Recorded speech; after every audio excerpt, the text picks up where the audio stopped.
Hello students, welcome once again. Our today's topic is graphical method of solution of a pair of linear equations. मतलब जो हमने जो first part हमें किया था, फर्स्ट पार्ट में मैंने बताया भी था कि दो इक्वेशंस का सॉल्यूशन कैसे फाइंड आउट करेंगे, इंटरसेक्टिंग होंगी, कोइंसिडेंट होंगी या पैरेलल लाइंस होंगी। तो उनके लिए कंडीशन मैंने वहाँ भी बताई थी, तो उसको हम यहाँ पे थोड़ा रिवाइज कर लेते हैं। देखिए यहाँ पे मैंने टेबल यहाँ पे लगाई भी हुई है, टेबल पेस्ट करी हुई है। यहाँ पे आप देख सकते हैं जो फर्स्ट केस है, फर्स्ट केस में यहाँ पे हमने लिया हुआ है two linear equations x minus 2y equals to 0 and 3x plus 4y minus 20 equals to 0। अब देखिए इनके जो कोफिशिएंट्स हैं, कोफिशिएंट मतलब x के कोफिशिएंट दोनों इक्वेशंस में, y के कोफिशिएंट और जो कांस्टेंट टर्म है वो, इनके रेशियो के बेस पे डिपेंड करता है कि ये इसका एक सॉल्यूशन होगा या इंटरसेक्टिंग लाइंस होंगी, पैरेलल लाइंस होंगी, इनकी नेचर कैसी होगी। तो आइए फर्स्ट केस में हम यहाँ पे डिस्कस कर लेते हैं। फर्स्ट केस में अब देखिए जब भी हमें नेचर ऑफ सॉल्यूशन का हमें अगर कुछ पूछा जाए तो वहाँ पे क्या करेंगे कि a1/a2 निकाल लेंगे, b1/b2 और c1/c2। इसके बाद ही हम उसके बारे में बता पाएंगे कि उसके क्या है कि एक सॉल्यूशन होगा, इनफाइनाइटली सॉल्यूशन होंगे या फिर कोई भी सॉल्यूशन नहीं होगा। अब ए बी सी क्या है, देखिए जो फर्स्ट जो लाइन होगी हमारा, इसका कोफिशिएंट होंगे सारे a1 b1 c1। तो सेकंड जो लाइन होगी इसके कोफिशिएंट्स होंगे a2 b2 and c2। So a1/a2 क्या होगा, यहाँ पर देखिए a1 इसका कोफिशिएंट है 1/3, टेबल में भी यहाँ पे लिखा हुआ है 1/3। तो b1/b2 क्या होगा -2/4, देखिए -2/4 साइन के साथ हमें यहाँ लिखना है। नाउ c1/c2, c1 इसमें कुछ नहीं है, कॉन्स्टेंट मतलब हम 0 लेंगे, और यहाँ पर c2 कितना है -20। तो सबसे पहले हमें इन दोनों का देखना है a1 और a1/a2 b1/b2। थोड़ा याद करने की कोशिश करिए, हमने एक वहाँ पे किया था, दो इक्वेशंस थी और उनका जो ग्राफ बना था वो ऐसे इंटरसेक्टिंग बना था। इंटरसेक्टिंग मतलब उनका एक सॉल्यूशन था, और उसमें भी इनका जो ये था रेशियो था, ये अनइक्वल था। तो हम कह सकते हैं कि जब इनका रेशियो अनइक्वल होगा या कंडीशन ऐसे लिखा जाएगा कि a1/a2 is not equals to b1/b2, then we can see the solution is exactly one solution, okay.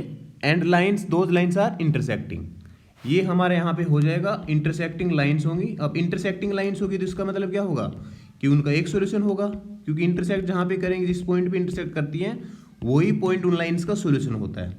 यहाँ पे आप ये मतलब दोनों इंटर रिलेटेड है, अगर आपको पता है कि इंटरसेक्टिंग है तो आप कह सकते हैं उनका एक सॉल्यूशन होगा, ठीक है। तो इनको रटने की बिल्कुल भी जरूरत नहीं है। पहले देखेंगे कि देखिए लॉजिक यहाँ से स्टार्ट होता है कि इंटरसेक्टिंग क्यों है। अब ये दोनों अनइक्वल हैं, a1/a2 और b1/b2 अनइक्वल होंगे तो हम इसको सोल्व कर सकते हैं, मतलब दोनों के ग्राफ बनेंगे अलग अलग, और दोनों के ग्राफ अगर अलग अलग बनेंगे तो इसका मतलब दोनों लाइन कहीं ना कहीं इंटरसेक्ट जरूर करेंगे। अगर इंटरसेक्ट करेंगे तो उनका एक सॉल्यूशन भी होगा। तो ऐसे हम इनको याद रख सकते हैं, ठीक है, कि अगर इनके ये रेशियो अनइक्वल होगा तो ये इंटरसेक्टिंग लाइन्स होंगी और उनका एक सॉल्यूशन होगा, ठीक है। ये हुआ हमारा फर्स्ट केस।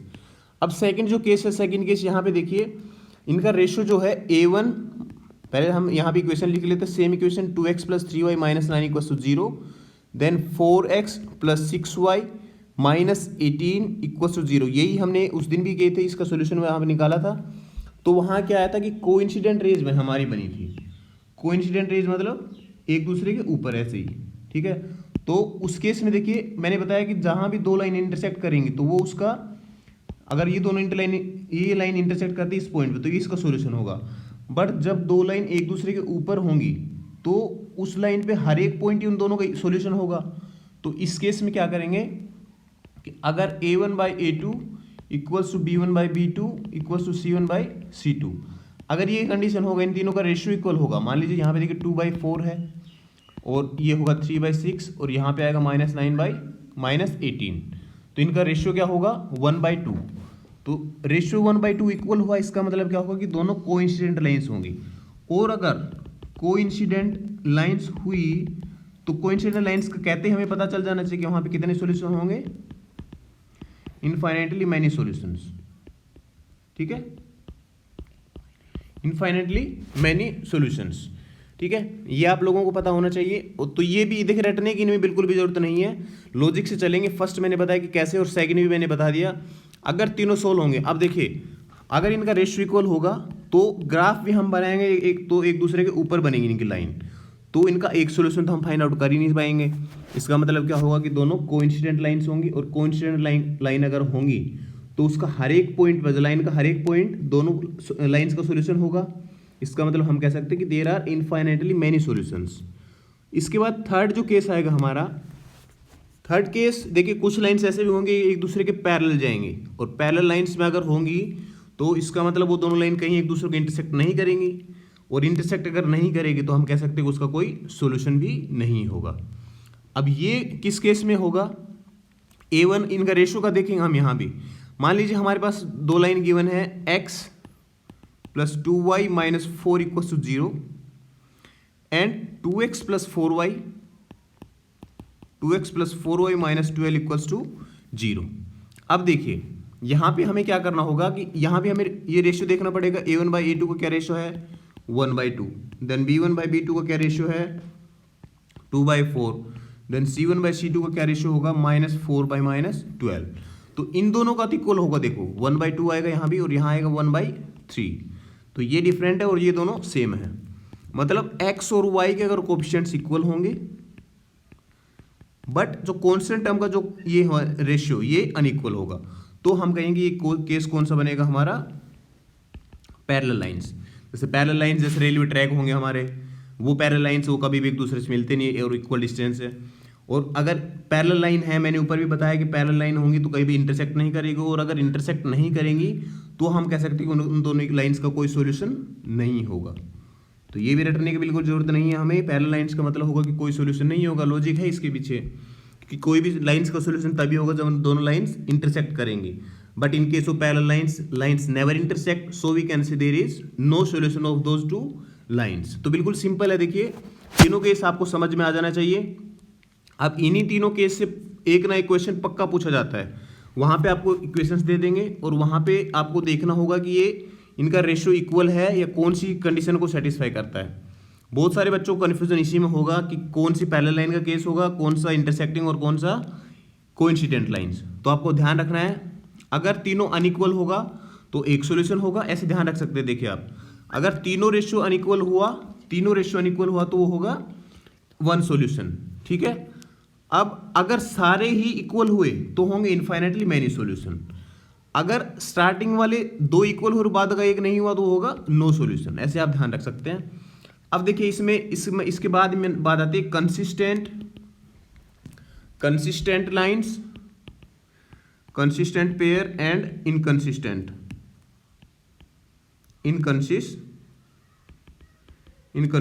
ठीक है। इनकंसिस्टेंट के आगे इन लगा दे तो ये हो जाएगा inconsistent pair of linear equations. अब यहाँ भी हमें कौन सी जो पेयर ऑफ लीनियर इक्वेशंस होगा वो इनकंसिस्टेंट होगा, और कौन सा कंसिस्टेंट होगा, कौन सा इनकंसिस्टेंट होगा।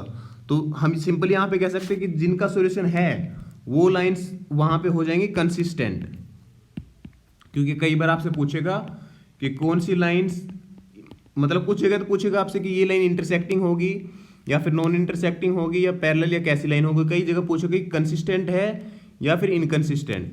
तो कंसिस्टेंट का मतलब यही होगा कि अगर एक सॉल्यूशन है या इंटरसेक्टिंग लाइंस है तो वो लाइंस होंगी कंसिस्टेंट, ओके।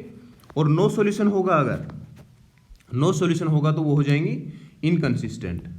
ये आपको ध्यान रखना है, इनकंसिस्टेंट पेयर ऑफ लाइन। अब देखिए जो सेकंड जो मैंने बताया था इनफाइनाइटली मैनी सॉल्यूशंस, ये होगा डिपेंडेंट पेयर।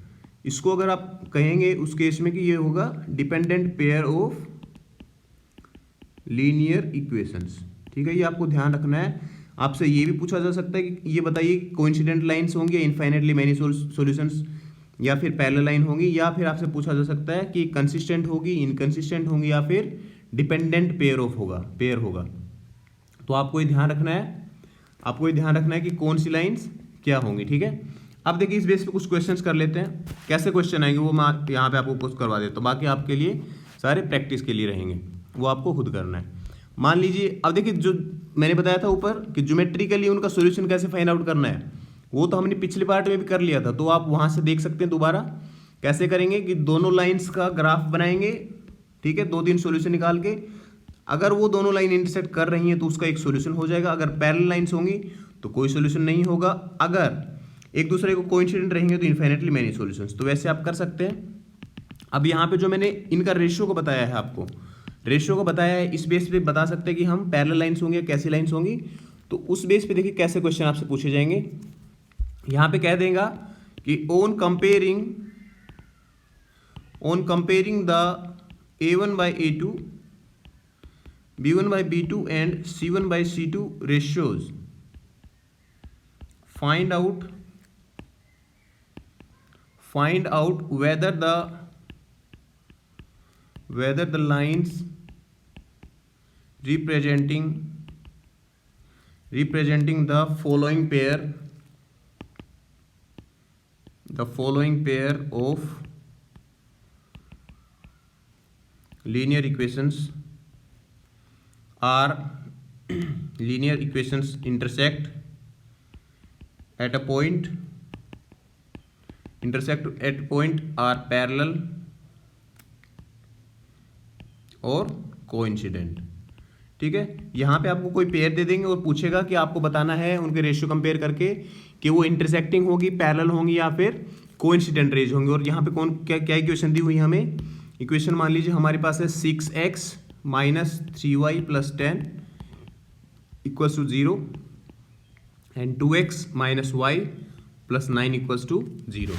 ठीक है, ये दिया हुआ है। तो अब हमें क्या करना है, मैंने ऊपर बताया था कि सबसे पहले अगर पूछा हुआ है ऐसे में कि कौन सी लाइन होंगी ये, तो उस केस में क्या करेंगे, हम इनका रेशियो देखेंगे कि किसके इक्वल है या नहीं। तो A1 देखिए यहाँ पे क्या होगा, A1 बाई A2 इक्वल्स होगा 6/2। Okay, then B1 by B2 होगा -3/-1 एंड C1 बाई C2 क्या होगा 10/9। अब देखिए ये हो जाएगा 2 1 3 और ये होगा 3। तो ये दोनों इक्वल है। देखिए A1 बाई A2 इक्वल है B1 बाई B2 के और is not equal to C1 by C2। अभी देखिए आपको ध्यान होना चाहिए कि किसकी कंडीशन है, ये किसके लिए होगी। अगर स्टार्टिंग वाले दोनों इक्वल हैं और लास्ट वाले के इक्वल नहीं है तो किसका ये केस होगा, पैरेलल लाइंस का। और पैरेलल लाइंस में क्या होता है, नो सॉल्यूशन। ये आपको ध्यान रखना पड़ेगा। अगर आपको ये ध्यान ही नहीं होगा कि किसके लिए कंडीशन होगी तो आप इसका आंसर नहीं दे पाएंगे। मैंने ऊपर भी आपको बता दिया कि अगर सारे इक्वल होंगे तो वहाँ पे इन्फाइनाइटली मैनी सॉल्यूशन होगा। अगर कोई भी इक्वल नहीं होगा तो वो इंटरसेक्टिंग लाइंस होगी। अगर दोनों स्टार्टिंग वाले इक्वल होंगे, बाद वाले की नहीं इक्वल होगा तो वो होगा पैरेलल लाइन का केस। ठीक है, ऐसा आपका क्वेश्चन पूछा जाएगा। एक जो सेकंड टाइप का क्वेश्चन मैंने बताया कि कंसिस्टेंट वाला क्वेश्चन, वो कैसे आपके लिए पूछा जाएगा। देखिए यहां पे पूछ लेगा which of the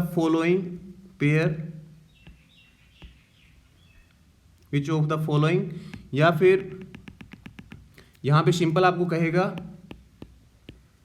tell whether the following pair of linear equations is consistent or inconsistent। ठीक है, और यहां पे आगे ये भी कहा जा सकता है कि if consistent obtain the solution graphically।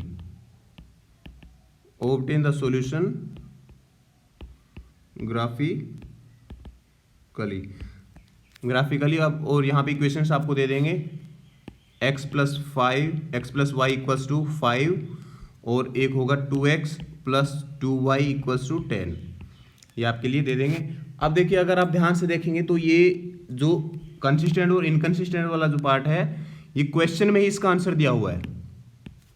Question में आंसर कहाँ से दिखेगा, देखिए आपको if consistent obtain the solution graphically. अब कोई भी लाइंस का कोई भी पेयर ऑफ लीनियर इक्वेशन हम सॉल्यूशन कब फाइंड आउट कर सकते हैं, जब वो इंटरसेक्टिंग होगी।